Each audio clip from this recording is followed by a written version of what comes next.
خسته نباشید استان عزیز. حالا میلاد به جاش به بازی میاد. کاپیتان تیم ما بیرون رفت.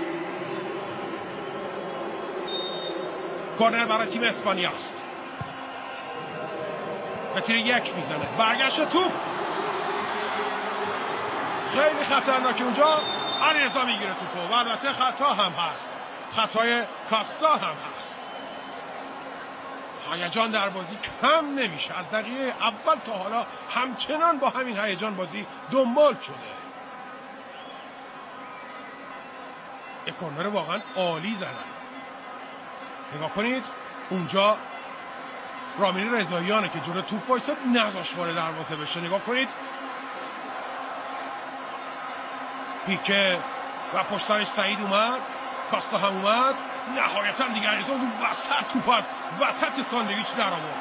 عالی بود کار علیرضا. راسانی سانتر زیبای اوبری دروازه، فرصت برای زدن گل مساوی. شلوغی محوطه جریمه، توپ تبدیل به گل نشده هنوز. نه توپو برمیگردن بازیکن‌های پادیا. قشنگ یاد بازی ایران اسپانیا افتادیم تو جام جهانی.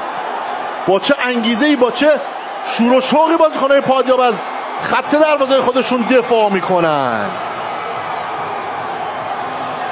ببینیم هوادارهای پادیاب رو سر از پا نمیشناسن از نحوه عملکرد و نمایش تیمشون توی این دیدار.